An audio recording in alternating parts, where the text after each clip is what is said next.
Noble 6 was a Spartan 3 that was deployed to help keep security on the planet Reach, which was at the time in conflict with insurrectionists, but little did Noble Team know that the Covenant had decided to stealthily invade Reach without alerting the UNSC's presence.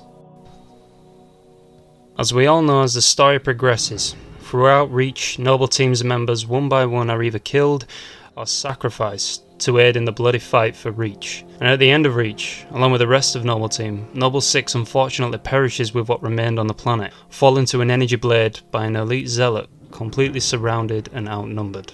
But what would happen in the Halo universe if 6 survived? What would happen if some slight changes occurred before 6's demise? Today I'm here to discuss exactly what I think would happen if Noble 6 survived the fall of Reach.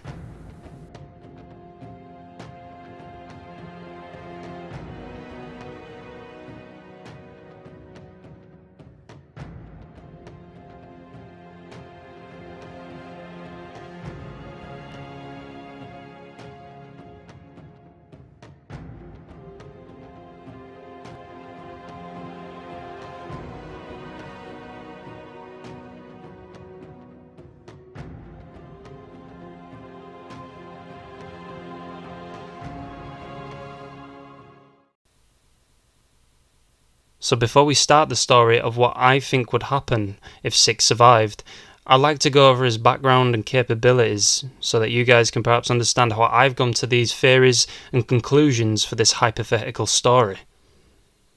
So Noble 6 was a Spartan 3. Already 6 has quite a big advantage due to his augmentations, armour and military training from a very young age, unlike most of the UNSC's personnel, because he's a Spartan of course.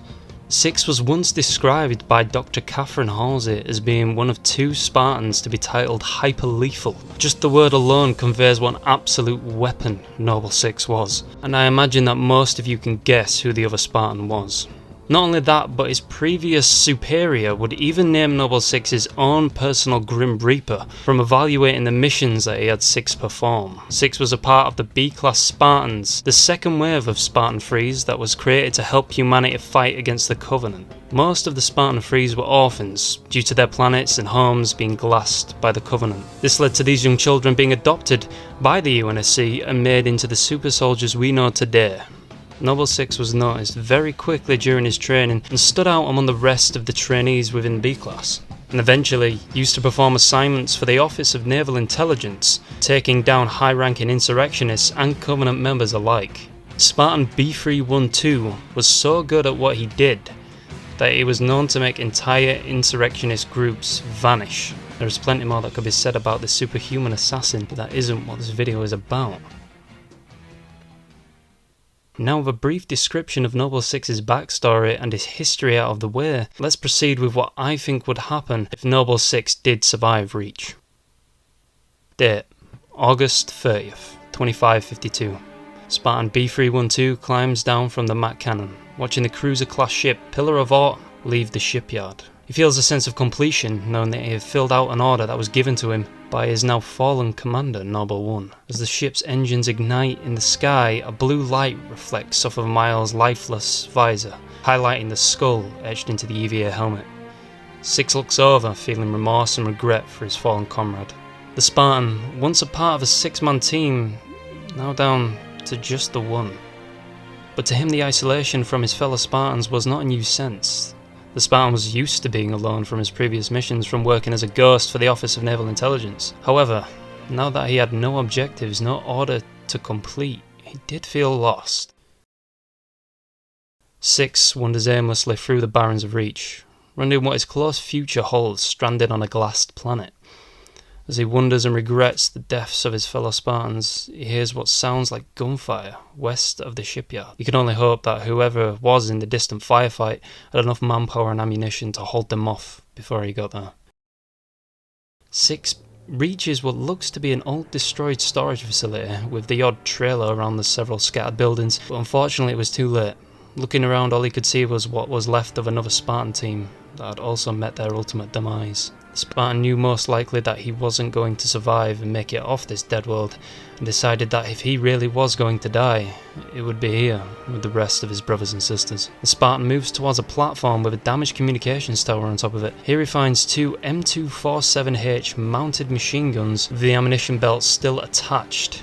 He feels a sense of acceptance as he moves over to the mounted weapons. Looking around, he sees Covenant dropships slowly moving closer towards his location and surrounding the areas.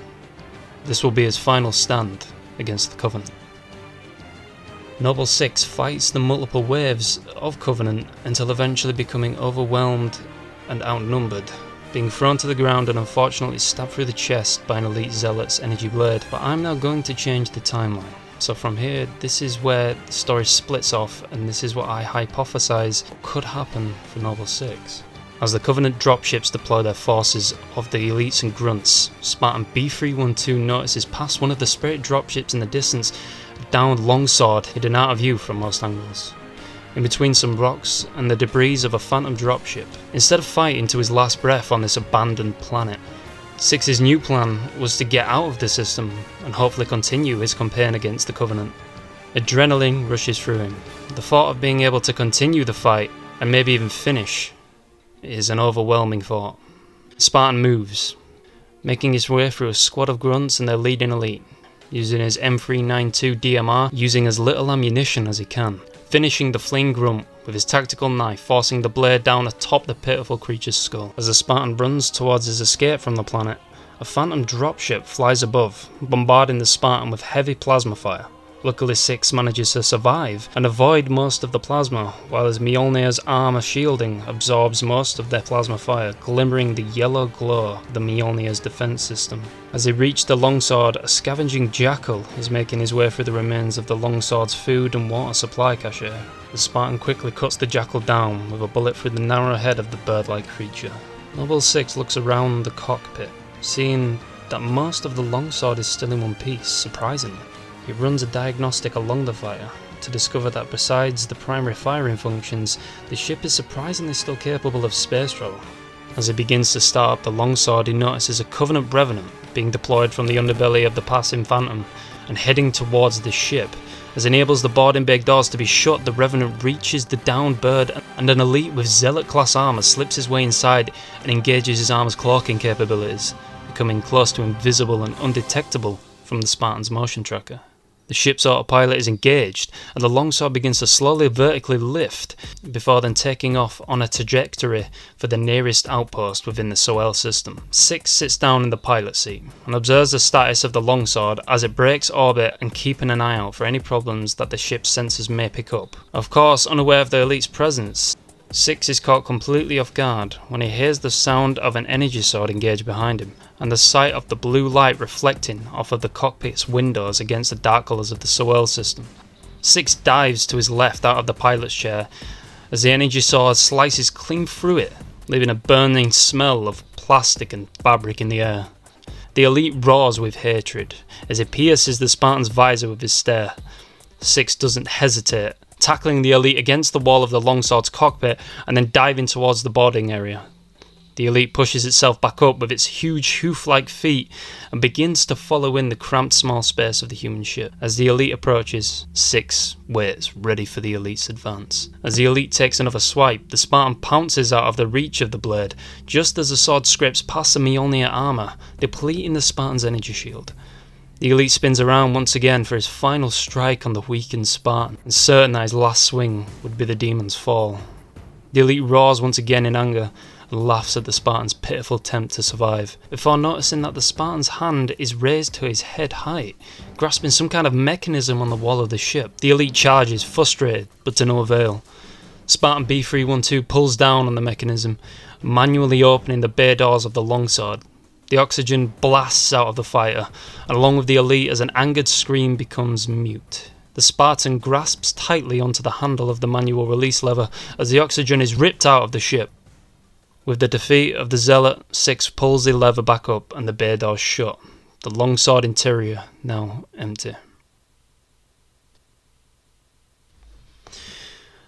Well, this was my first video for this YouTube channel. I don't exactly know where I'm going to go with this. It's kind of hard to decide. There's a lot of different paths to choose. It's a difficult one. So I'd like you guys to help me choose this. Please comment on what you think or what you would like to happen. I know how controversial it is to choose an ending, especially for Six's story, since he is such a beloved member of the Halo universe. He's such a beloved character. It's difficult. I don't want to ruin it. I don't want to make it terrible for how people view Six. This is my own personal preference to what I think would happen, but again, like I said, it's my personal preference. There's plenty of other endings that could occur. Now, obviously, I'm going to release a part 2 to this story, but I want to hear exactly what you guys think. So please comment, like, and explain what you think would happen.